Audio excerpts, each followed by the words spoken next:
Hi everyone. So we are discussing a series on YouTube, and the series is for the top interview questions.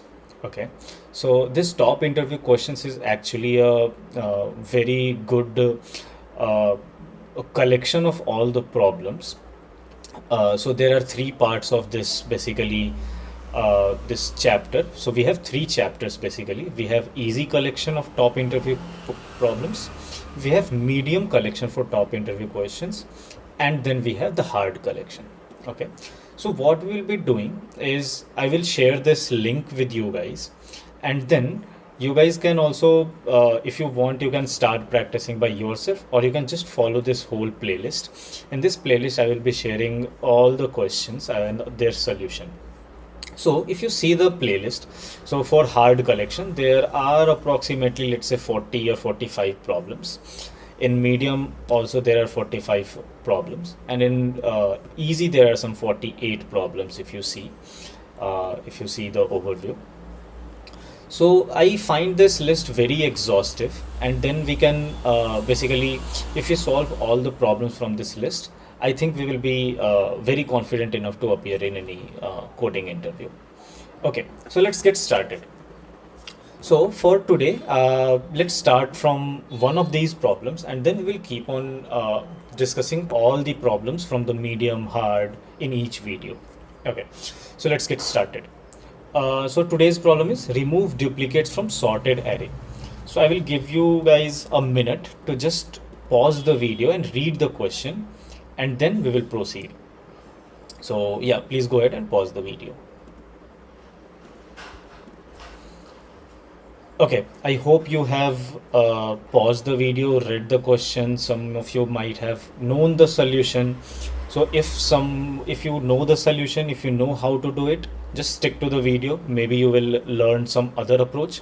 And if you're not sure how to do this problem, stay with me. I will tell you basic and from basic to the most optimized approach, how to solve the problem. Okay, coming back to the problem, it is saying that given an integer array nums, which is sorted in a non-decreasing order. We will talk about what non-decreasing order means. Then it is saying that we have to remove the duplicates, okay, in place, such that each element appears only once. We will talk what in place means, but we have to remove the duplicates such that all the unique elements appear only once. Okay, the relative order we have to keep as the same. What the relative order means, that also we will see. And then we have to return the number of unique elements in nums. Okay, for example, I will take you to this example. So if you see this example, there are two zeros, three ones, two twos, and two threes, and one four. So the ultimate answer is 5, and the nums we have to move the elements such that 0 is there, like all the unique elements are appearing one time, and after that whatever is there we don't care about it. Okay, so we just did this in our function, and we have to return 5. So what the driver code will do, it will take the 5 elements and it will see if this is a correct answer or not.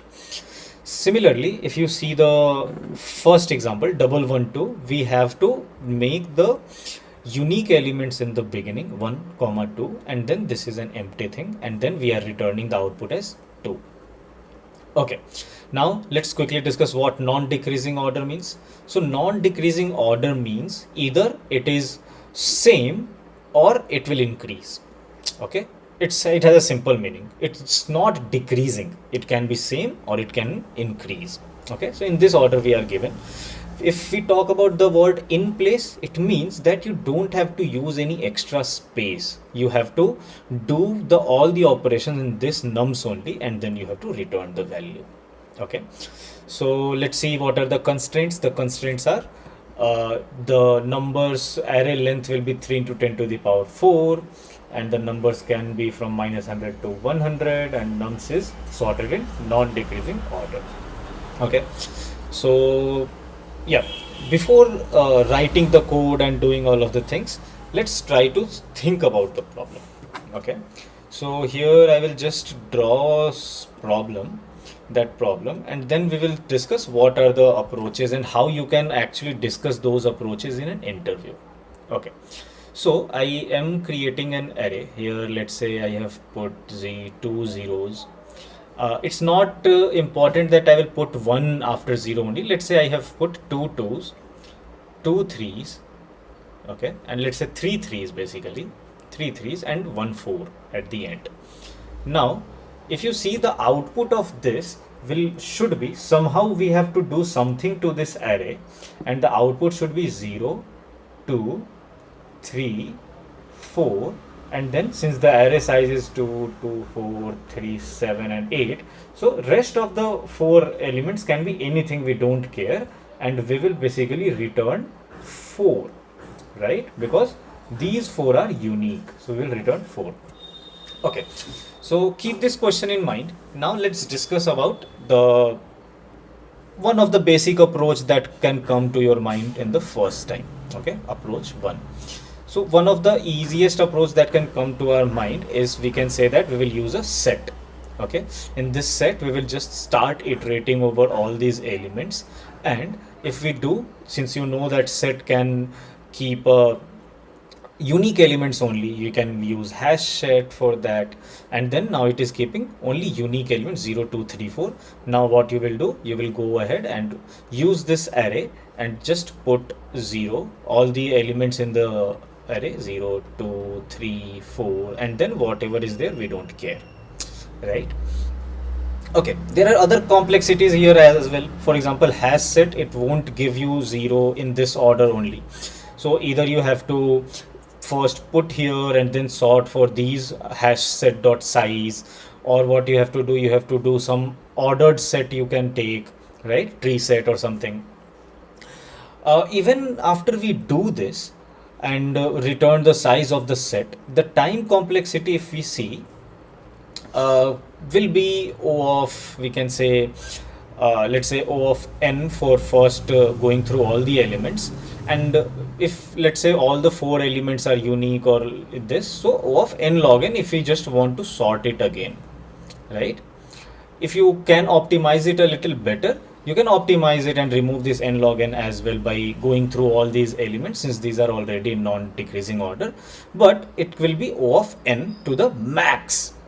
Okay, this or this max, this will be, and the space complexity, since you are using a set, okay, so space complexity will be, in the worst case, it will be O of n, right? Because all the elements can be unique. But what was the problem statement saying? We have to remove the duplicates in place. Okay, so we can't use any extra approach, okay, any extra space. So what we can do, let's think about another approach. Okay, and that approach 2, and that approach is famously called two-pointer approach. Okay, two-pointer approach. So we will see how two-pointer approach works and everything. For that, let's take the above example, or any example we can take where the numbers are repeating. So 00, 22, 3 3s, okay, 3 3s are there, and then 1 4 is there. Okay, now using two-pointer approach, how we can solve this problem and what will be the time and space complexity, let's see. So according to this approach, what we can do is, we can take two variables, two pointers basically. Let's say one we are representing with I, which will be here, and the second we will start from the first element, okay, j. So how to move these ahead? So let's first define what I means. So for I will say that we can say that till, if with I it denotes that till nums of I, all elements are unique. Okay, all elements are unique. So this is the definition of my nums of I, or we can say I. Okay, what j denotes? So j denotes, we can say, iterative pointer. Okay, so j is just an iteration pointer which will keep on in every iteration it will keep on increasing, and I we will increase or decrease depending on some conditions which will look. But what I says that till nums of I, if I is 3 or here if I is here, we can guarantee that till 0 to nums of I all the elements in the array are unique. So right now, if my I is pointing to 0, 0th index, we know that first element can be unique at least, right? One element can always be unique. And so we can start our iterative pointer from j equals to 1. So what we will do, we can start from I to I from 0 and j from 1. Okay, now let's see how we can solve this problem using this approach. Okay, so I will again copy this so that we can understand better. Same thing, let me copy 0 0 double 2 3 3s are there and 1 4 is there. Okay, now let's see how we can use this 2 pointer and solve this. So my I is over here, j is over here. Okay, now what we can do is we can write an algorithm such that whenever my nums of j is equal to nums of I, it means that we are repeating something. So it does not make sense to increase the I, because I means it is keeping it unique. So whenever we can say that while we will run a while loop while j is less than, we can say, nums dot size. Okay, so I can say that till my array size, while my iterative pointer reaches the end, what I can do, I can compare. Okay, if I can compare if my this element is equals to this element, and then let's see what I will do. So I will compare. If this is equal, I will just increment the j. So I will just increment the j. Okay. Now I will compare it again. I will compare nums of I and nums of j. Now if you see 0 and 2 are not equal, it means that this is the first unique value that came after this nums of I. So what we say, that yes, this value deserved to be at the side of nums of I, at the side of this 0. So we said that you deserve to be there, right? So what will happen, we will do something like, if I just write it over here, we will do something like I will increase the value of I, and we will swap nums of I comma nums of, we can say, nums of j. After this happens, I will keep the value of I as it is and will keep on increasing j. So let's get a dry run. I will just say that if nums of I and nums of j, as we discussed in these cases, if they are equal, we will just increase the value of j, right? Otherwise, what we will do, if they are not equal, what we can do, we can increase the value of I, we can swap the values, we can swap the nums of I and nums of j, right? Nums of, I can write here nums of j, and then what I can do, I will increase the value of j, right? This is one approach what we can do. Let's make a dry run for the whole end, and then we will see if this is working or not. Then I will write the code and then we will see if that works or not. Okay, so 0 double 0 was there, double 2 was there, 3 3s were there, and then 1 4 was there. Okay, so be with me, let's see. So in the first iteration, okay, I will write itr1. Let's see how this is working. In the first iteration, my I was 0 and j was 1, right? I is here, j is here. Are they equal? Yes. So what I should do, my I should remain here only, my j should increase. Okay, my j should increase. So nothing happened and the array remained same only, and the array remained 0, uh, 0, 2, 2, 3, 3, 3, 4, right? Okay. In the second iteration, what will happen? So here what we did, we actually increased the value of j only, right? So this is the array status after every iteration, and this is the index after every iteration. So we did j plus plus, which is, so we moved j to 2 and I was same, so I will remain 0, right? Okay, second iteration. What is happening in the second iteration? The value of I is this only, so we can say I is equals to 0 and the value of j was 2, so we'll say here. Okay, now what is happening? This is my I at 0, this is my j at 2. Now we will compare. If 0 and 2 are different, it means that this value deserved to go here. This value deserved to go here, since I was representing the last element till where the unique elements were there. So now this is the new unique element that came, so we'll pull it to the next of beside this nums of I. Okay, so if we do that, how it will look like? It will be something like, we will increase the value of I, so I will become 1, right? Then we will swap this, so after swapping this will be 0, 2, 0. If you see, I am just, if after I increased I swapped these values, so it became 0, 2, 0, and rest of the elements are same, 3, 3, 3 and 4. Okay, so this is how my array became. And then as usual, I will increase the value of j, so j became 3. Okay, so now if you see, value of I became 1, so I will say that now this is my I and this is my j. Okay, so since I and j and these value has been changed, so I will write I over here and I will write I over here. Now if you see, the value of I is 1, so I have pointed it over here. The value of j is 3, so I have pointed it over here. Okay, next iteration, let's see what happens. Iteration 3. So from where I will start, where we had left it, so I will be 1.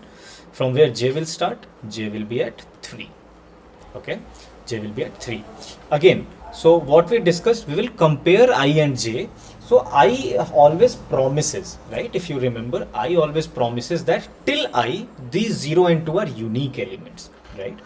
Now, if I will compare j and I, we know that they are equal. And if they are equal, it means that this is not a unique element. This element is already there. So in that case, what we discussed, we will just keep on increasing the value of j. So I will remain the same, which is 1. J will be increased, so j will become 4. The array will look same, so I will just write it like this. And then we will move to our next iteration. Okay, so now we move to our next iteration, iteration 4. What will be the value of I? Whatever we had left last time, I equals to 1. The value of j after increasing became 4. And now what I will do here, I will point I, which is at 1, j became 4. So 0, 1, 2, 3, 4. Okay, now let's see if I and j are same. They are not. It means that we encountered again a unique element. I guaranteed that till here all the elements were unique. Now since we are at j and j is saying that okay, you have encountered a new unique element, so this should also come to your area, right? This should also come to your basically this part. So what we will do, as we discussed, we should increase the value of I first. So I became 2, I goes over here, then we swap it basically, right? We swap what? Nums of 2 and nums of 4 basically. We will see how. So if we swap, if we increase I first here and then we swap, it becomes 0, 2, this and this swaps, so 3, 2, 0, this became 3, this was 2 itself, this became 0, and the rest we will keep the same. Okay, so what happened? I did this, and then we will again increase the value of j because we are doing this in every step. So j becomes 5. Okay, j becomes 5. Let's say what happens in the next iteration, and till when we have to do the iteration, we know. We have to do the iteration till j reaches the end of this. So right now I is at 2 and j is at 3, 4, 5. Here the j is present. Okay, now what will happen from where I will start? I will start where we left it. We left it after increasing this, so it is 2. The j value is 5, and again the same thing we will compare. I is guaranteeing that till here all the elements are unique. We encountered j and it is saying, it is trying to compare it with 3 and it is saying that no, it is same. So it is not a unique. So what instead we should do? We should simply increase the value of j. So it will be j equals to 6.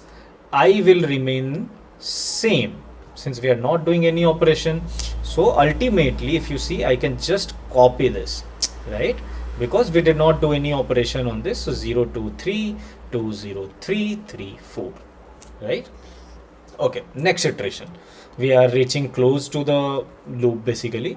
So again, where we will keep I at 2 only and j where it was in the last iteration 6. So I is here, j is here. Again, since we compared and since this is equal, we know that here anyways we have already have unique. So again, nothing needs to be done. We will copy this again. The value of I will remain same and the value of j will be increased and j will become 7, right? 6 to 7. And this we can say that 0, 2, 3. 2, 0, 3, 3, 4, and since j equals to 7, j reaches here, I was here, right? Okay, next iteration, and it is the last iteration where what we are doing, since I was 2, I will write I as 2, we increase j and it became 7, so it's 7 now. And now the same thing, we will compare I and j. Since I was guaranteeing that all the elements still here are unique, j encountered a new value and it is saying that it is not same as 3. So it means that it must be a new number. Okay, we encounter a new number. So what did we discuss for that? We will increase the basically the part of I. How to do that? We will put the next element as 4. So we have to bring this 4 over here and we can throw this 2 over here, right? So we will increase first, that will make I equals to 3. Then I will say that I will swap nums of 3 and nums of 7, right? And then we can simply increase the value of j. Since as soon as we do this, our array will look something like, I will do this 0, 2, 3, 0, 3, 3. So these elements are getting swapped, and if we swap these elements, what it will become? Here will come 4 and here will come 2, and the value of I has been increased from this to this. So value of I became 3, which is this, and value of j reached to the end of this. Okay, and since our while loop should stop at the end of this, whatever our value of I is, we know that till here everything is sorted, and what we have to do, we have to return I plus 1. Why plus 1? Because it is asking for number of elements. Since it is 0 based, so I plus 1, I value 3, so total 4 elements will be returned. I hope you understood this. If not, you can just take a few seconds back and just watch over it, and then you will understand it obviously. So now whatever we discussed, let's try to write it in the code and see if that is correct or not. Okay, so what we discussed in this 2-pointer approach, we will initialize one thing with starting with 0 and the other variable with 1, right? So one more thing we can say that if I can say if my nums dot length is basically 1, So there is nothing to do actually, right? So since we can directly return 1 only, correct? Other than that, what we can do, we can say that while my j is less than nums dot length, what I can do, I will do a few things. I will say that if my nums of I not equals to nums of j, I will show you a few optimization as well. So in the dry run, we discuss something like this. If this is equal, then we will simply increase the value of j. Otherwise, what we will do, we discuss that we will increase the value of I. We will swap the value, we will swap. So how to swap, we will create a new method. So we will pass swap nums I comma j, and what we can do, we will increase the value of j, and after everything happens, what we have to do, we have to return the value of I plus 1, right? Let's quickly write the swap value also, and then we will discuss what I was talking about, the optimization, or we can say code clarity. So I am writing a swap this, where we will take the nums value, and I will take integer I and integer j. And what I can do, I can, if you, this is a pretty much simple thing which you must have known how to swap two integers. So I will take this, then I will say nums of I equals to nums of j, and then I can say that now nums of j can be 10. This is how we can swap basically two value. Okay, let's see if this is running or not, and then we will talk next steps. Okay, so for 112, my answer is 1 comma 2, and the expected answer is this. Let's try to submit it. Okay, it says that accepted. We can find more details over here. I can check over here, but and it should have run all the cases. Yeah, it ran, all the cases passed. Okay, now what you can see from a code clarity point of view is, if you see, we are anyways increasing j in every, like in both if and else. So what we can do is, rather than writing this code this way, we should write it, if this is not equal to, then do these things. Just follow up with me. You can compare the two codes and you will see how we have cleared the code and made it better looking, which will help you in the interviews as well. Okay, so now if you see, I am saying that if my value is not equals to this, I will increase this I and I will swap the I and j, and then after that, anyways, whatever the thing was, I will increase the value of j. So yeah, this is the optimized code. I will run and show you again, and then I can just submit and show you again that, okay, this is the correct approach. Okay, it got accepted. So yeah, thank you everyone for this, staying with me and going through this one. If you are confident enough now, you can just practice this. I will suggest you to just keep this link somewhere and practice it after 2-3 days, so that you just eliminate the chances of just remembering that, right? And I will share you with the chapters link, okay, in the description. Thank you everyone. Bye.